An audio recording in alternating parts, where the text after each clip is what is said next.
سامعین مکرم، 14 اگست پاکستان کا یوم آزادی ہے اور اس سال 2024 کے اندر 77ویں یوم آزادی کو ڈائمنڈ جوبلی کے طور پر منایا جا رہا ہے، اور اس سلسلے میں خصوصی ترغیبات کا سلسلہ جاری ہے۔ اہل پاکستان جوش و خروش سے یوم آزادی منا رہے ہیں۔ جناب من، برے صغیر کی تاریخ کیا ہے؟ پاکستان بنانے کی ضرورت پیش کیوں آئی؟ کیا ہم نے پاکستان بنانے کے مقاصد حاصل کر لیے ہیں؟ اگر ہم نے پاکستان بنانے کے مقاصد حاصل نہیں کیے تو انہیں کیسے حاصل کیا جا سکتا ہے؟ پاکستان کی تاریخ کیا ہے؟ پاکستان کو بنانے کے لیے ہمارے سیاسی قائدین، علماء، مشائخ اور ہماری ماں بہنوں نے کتنی قربانیاں دی اور کس قدر مشکلات پیش آنے کے بعد یہ پیارا وطن ہمیں حاصل ہوا۔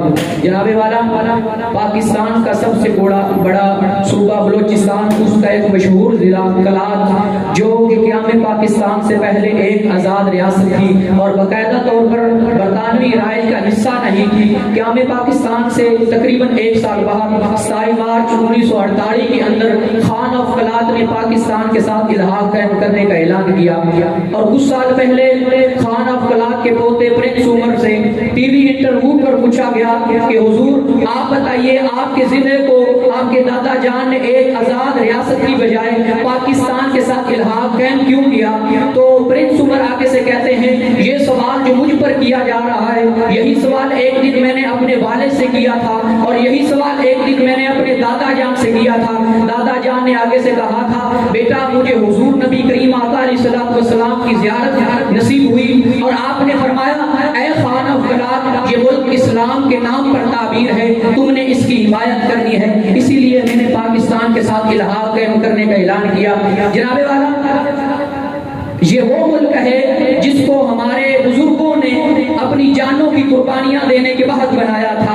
یہ ملک قرآن و سنت کے لیے بنایا گیا تھا۔ یہ ملک اس لیے بنایا گیا کہ یہاں پر قرآن و سنت کے مطابق فیصلے ہوں، قوم خودداری کے ساتھ فیصلے کر سکے، قوم خوددار بنے، ہماری معاشرے کے اندر عزت ہو۔ جناب والا، ہماری معاشرے کے اندر عزت ہو، یہاں پر فیصلے فاروق اعظم کے چلے، یہاں پر حکومت فاروق اعظم کی ہو، اور تخت پر بیٹھا ہوا جانشین ابو بکر ہو، اور ہماری ذمہ داری یہ ہے کہ اہل پاکستان دشمن کو للکارے، اور اس للکار کے اندر قوت حیدری ہو، اس للکار کے اندر جذبہ حیدری ہو۔ مگر ہماری یہ خواہش ہے کہ ہمارے حکمران حضور سے وفا کرنے والے ہوں، حضور سے محبت کرنے والے ہوں، حضور کی سنتوں پر عمل کرنے اور کروانے والے ہوں۔ لیکن افسوس آج اس کے برعکس ہو رہا ہے، حکومت اس ملک میں اس کے برعکس کر رہی ہے۔ سامعین مکرم، یہ ہمارے لیے لمحہ فکریہ ہے۔ ہمارا حال یہ ہے، نہ زبان اپنی ہے، نہ سوچ اپنی ہے، نہ لباس اپنا ہے، نہ ثقافت اپنی ہے، نہ تہذیب اپنی ہے۔ اسی لیے تو کسی شاعر نے کیا خوب کہا تھا، جو تھا نخو کا تدریج وہی خوب ہوا کہ غلامی میں بدل جاتا ہے قوموں کا ضمیر۔ جناب والا، کچھ عرصہ پہلے جمہوریہ پاکستان اور جمہوریہ چین کے وزرائے اعظم نے اسلام آباد میں ایک پیرس کانفرنس قائم کیا، اور چائنا کے وزیر اعظم وہ انگریزی جاننے کے باوجود اپنی چائنا زبان میں خطاب کرتے ہیں، یہ بتانے کے لیے کہ چائنا ووٹ کا نہیں، اور اہل پاکستان اپنی قومی زبان اردو جاننے کے باوجود انگریزی زبان میں بات کرتے ہیں، یہ بتانے کے لیے کہ یہ ہماری زبان نہیں، یہ انگریزوں کی زبان ہے۔ جناب والا، اپنی قومی زبان کا گلا گھونٹنے کے لیے اب پاکستان کی ہر یونیورسٹی کے اندر اگر کسی نے عربی یا اردو میں ایم فل یا پی ایچ ڈی کرنی ہو تو اسے انگریزی میڈیم میں NTS کا امتحان لازم کیا جاتا ہے، اور یہ ہمارے لیے فکری غلامی کی انتہا ہے۔ کاش امریکہ اور یورپ کی یونیورسٹیوں میں ان کے مضامین کے مطابق اگر کسی نے ایم فل یا پی ایچ ڈی کرنا ہوتا تو ان کے لیے عربی یا اردو میں NTS کا امتحان لازم کیا جاتا۔ جناب والا، یہ ہمارے لیے فکری غلامی کی انتہا ہے۔ آج ہمارے اس پیارے وطن کی نظریاتی خالصیت کا عالم یہ ہے کہ یہاں پر اپنی قومی زبان بولنے والے کو جاہل کہا جاتا ہے، اور شرم و حیا کی بات کرنے والے کو دقیانوس کہا جاتا ہے، اور دین و مذہب کی بات کرنے والے کو ملا کہا جاتا ہے، اسلامی نظریے کی بات کرنے والے کو بنیاد پرست کہا جاتا ہے، اور جب تک صبح سویرے داڑھی کے ساتھ مونچھوں کو نہ صاف کیا جائے اس وقت تک روشن خیالی کا سرٹیفکیٹ نہیں مل سکتا۔ آج ہمارے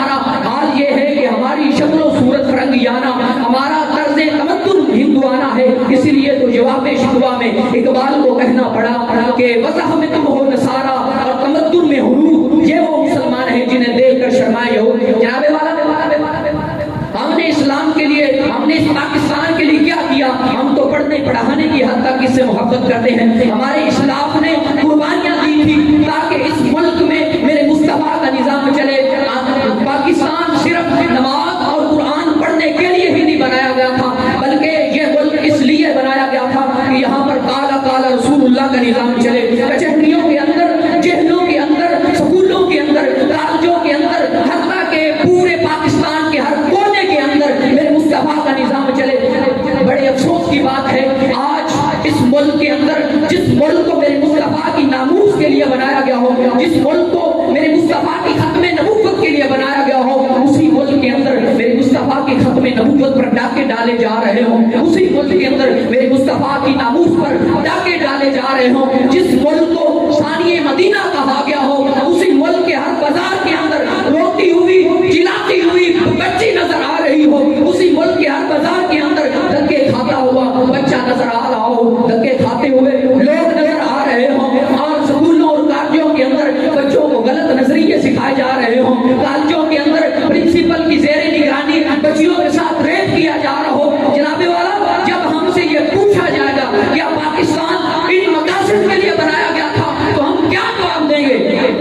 یقیناً ہمارے پاس کوئی جواب نہیں۔ ہم نے خود ہی تو بوئے ہیں انسانوں کے سر، اب فصل پھول اگلتی ہے تو شکوہ کیسا؟ جناب والا، وہ ہزاروں شہداء جن کے لہو سے یہ ملک بنایا گیا، وہ اپنی قبروں کے اندر ہماری طرف یہ دیکھ رہے ہیں کہ کب یہ قوم غفلت سے بیدار ہوگی۔ لہذا اب بیدار ہونے کا وقت ہونا چاہتا ہے۔ میری تمام شعبہ زندگی سے گزارش ہے، چاہے وہ جس جماعت سے بھی تعلق رکھنے والا ہو، اب ایک اس ملک کے لیے یکجا ہو کر دشمن کو للکارے، اور اس للکار کے اندر قوت حیدری ہو، اس للکار کے اندر جذبہ فاروقی ہو۔ جناب والا، جس قوم کو اپنی اقدار سے زیادہ دوسروں کی باتیں پسند ہوں اور دوسروں سے مرعوب ہو کر خود کو کم تر اور دوسروں کو برتر سمجھنے لگے، اور اپنی بولی کے بجائے غیروں کی لینگویج پر محنت کرے، اپنے ڈریس، اپنے لباس کے بجائے غیروں کے ڈریس کو ترجیح دے، وہ قوم انتظامی معاملات میں آزاد ہونے کے باوجود فکری طور پر غلام قرار پاتی ہے۔